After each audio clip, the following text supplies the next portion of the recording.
Today is Friday, November 8th, and today I'm just wondering two things. First, will you like my plan for building the Rangers roster this offseason? And second, let's take a look at the Cowboys-Philly game and ask if the Cowboys can score.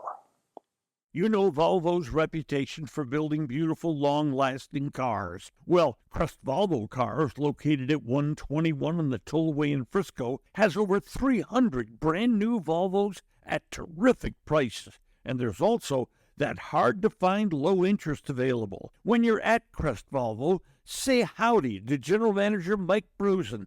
Then test drive your favorite Volvo, Crest Volvo, off 121 on the Tollway in Frisco.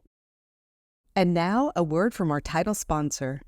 Are all financial advisors fiduciaries? Fewer than you think. Not knowing could reduce your lifestyle.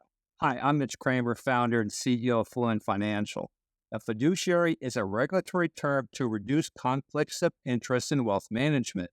A fiduciary always works in your best interest. A non-fiduciary advisor might put their compensation or company ahead of yours.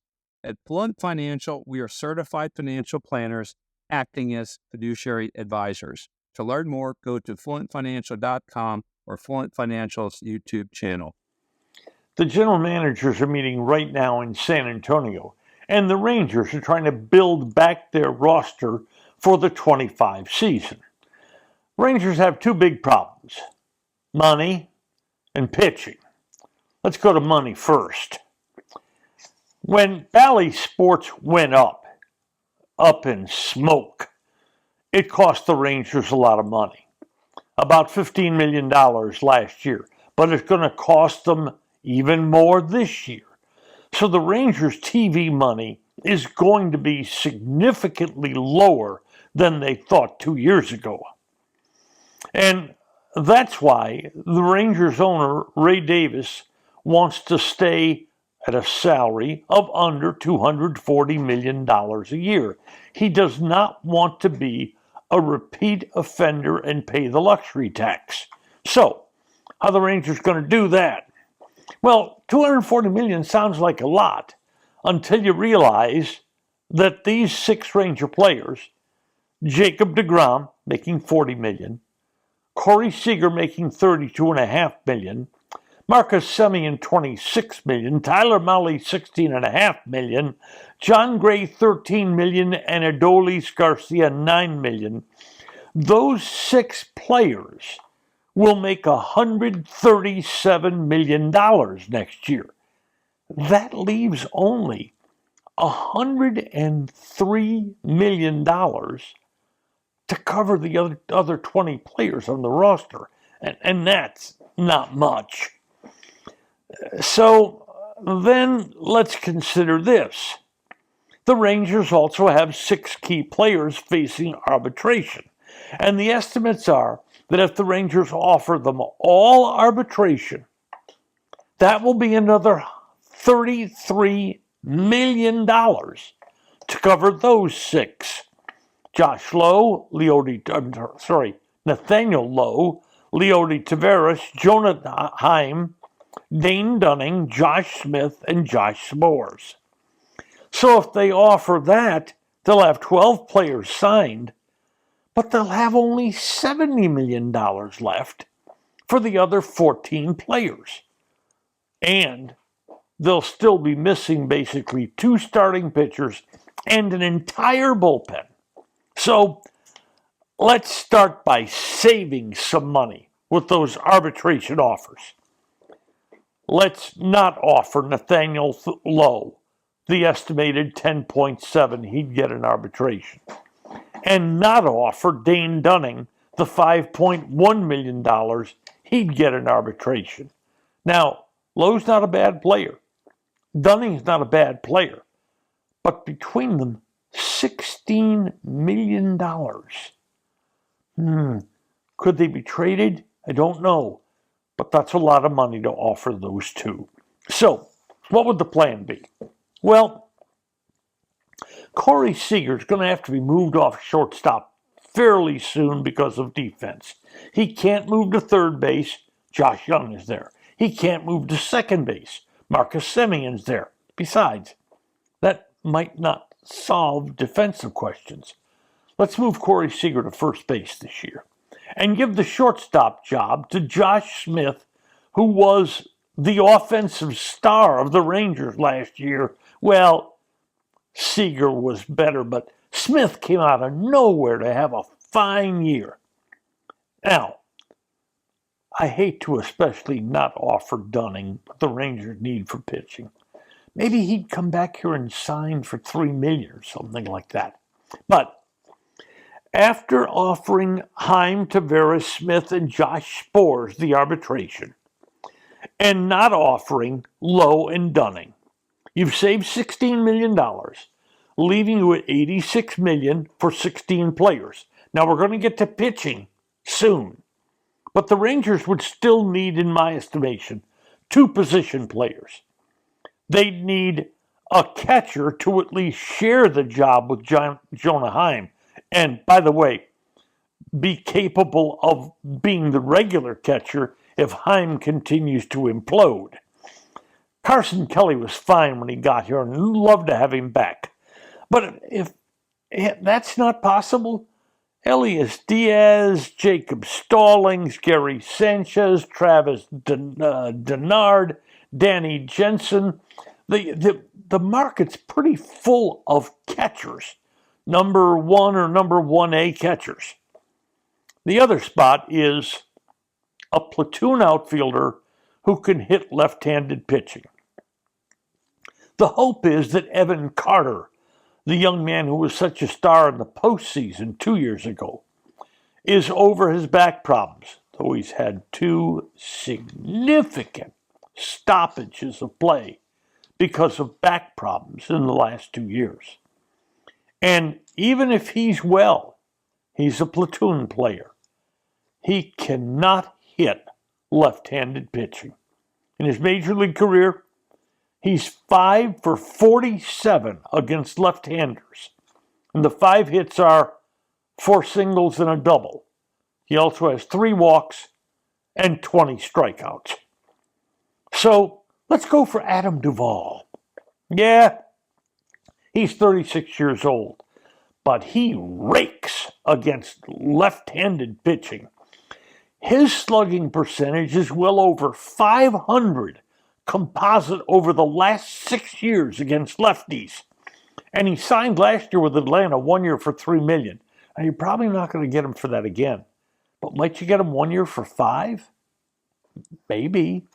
So let's add Duvall and a catcher. And now let's go looking for pitching. Let's say Duvall and that catcher cost $10 million. Okay. That leaves $76 million to spend on pitching. Target number 1 is Nathan Eovaldi. He turned down a $20 million option to stay here, hoping he'd get a bigger contract. And believe me, when you look at this pitching market, hey, Boston offered Nick Pivetta over $21 million in a qualifying offer to stay with them. Nick Pivetta? Cincinnati offered the same to Nick Martinez. Nick Martinez? Frankie Montas turned down $20 million to stay with Milwaukee. Frankie Montas? None of them can hold a candle or a rosin bag to Nathan Eovaldi. So, what might you have to pay for him? Well, the Atlanta Braves are apparently already very interested in Eovaldi, and so are some other teams. The price to keep him? Maybe 3 years for $75 million? Maybe more? But he just might be worth it. Because he's healthy. DeGrom, Gray, Molly, and Bradford, 4 members of next year's projected starting rotation, all had severe injuries last year and are coming back from major surgeries. Kumar Rocker? Yeah, that's nice to think that. But he's had so much in the way of injuries, he's pitched only 95 innings in the minors and majors combined in the last 3 years. And Jack Leiter, who knows what he's going to be. So, let's say they get Eovaldi, they'd still need a starting pitcher. My absolute free agent special is Matt Boyd, the veteran left-hander who underwent Tommy John surgery in 23, came back late last season for Cleveland, and looked solid. Hey, Matt Boyd's not a bad pitcher. And if you can't get him, there are some cheapos out there like Marco Gonzalez or John Means or even old friend Lance Lynn, who made 23 solid starts for the Cardinals this year.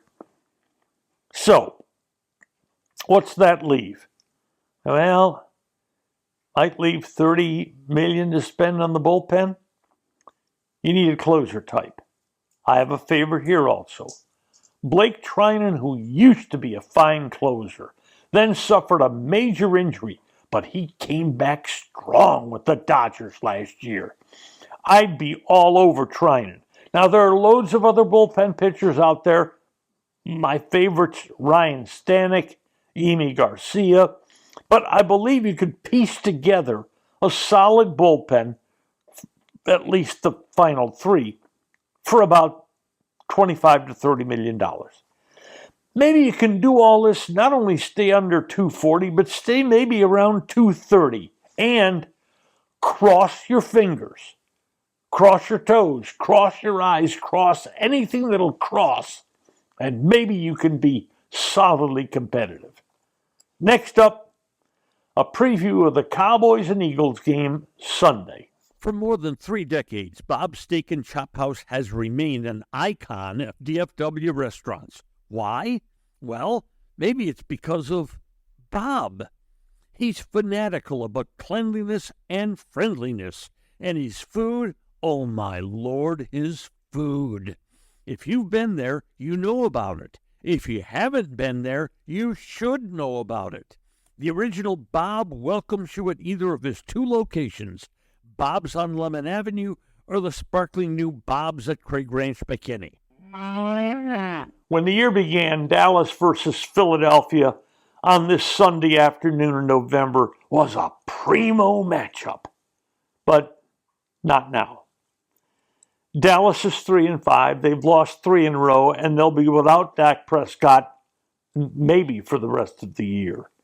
Philly's 6-2, and they've won 4 in a row. When the year began, Dallas in this game figured to be about a 4-point favorite.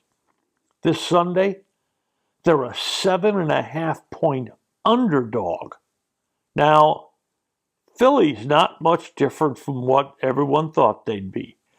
So that 11.5-point swing in this game on the betting line is all because of Dallas sliding downward.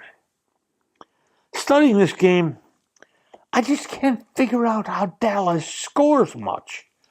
Since their 33-point output in beating hapless Cleveland in their opener, Dallas has scored 19 against New Orleans, who's lost 7 in a row since they thumped the Cowboys. They had 6 points after 3 quarters against Baltimore. They scored 20 against the Giants, 20 against the Steelers, 9 against the Lions. They had 10 points entering the 4th quarter against San Francisco and 13 points at the 2-minute mark of the 4th quarter last week against Atlanta. Now Cooper Rush takes over the reins of the offense. An offensive offense. Dallas can't run the ball, and Cooper Rush certainly isn't going to help the running game at all. In the last 5 years, Cooper Rush has run the ball 33 times, and the longest run in that time was 6 yards. The Cowboys don't throw long with Dak, and they'll throw even shorter with Rush. Last week in relief, he completed 15 passes. That's good. For 115 yards. That's not good. That's about 7.5 yards a completion. You want that figure to be around 10. Philly, meanwhile, has scored at least 28 points in each of their last 3 games, after not scoring over 22 their previous 4 games. So it appears Philly has found a bit of an offensive stride. But Rush is a solid backup. And the defense will get Micah Parsons and Deron Bland back this weekend. This game looks like a kind of last stand for the Cowboys in the NFC East. In that division, they have 2 games left with Philly, 2 games left with Washington, and 1 left with the New York Giants. If they sweep them all, I know. If they sweep them all, Dallas is probably right back in the thick of this race. But then they have to sweep them all. But the odds of that look very long at this point. If there's a hope, perhaps it's in the decision-making of Philadelphia head coach Nick Sirianni. Philadelphia Nation was not very happy with Sirianni's decision-making last year and some of his calls. And then early this year, they were unhappy with him again. And last week against Jacksonville, they were unhappy with him again. But this game rests on Dallas somehow moving the ball and scoring. I'm going to go contrarian here. I'm going to look for Dallas to attack early in the way Philadelphia doesn't expect them to attack. By throwing long balls to Jalen Tolbert and Cavante Turpin, not to Lamb. Lamb isn't a good long ball receiver. He's a fabulous mid-range receiver.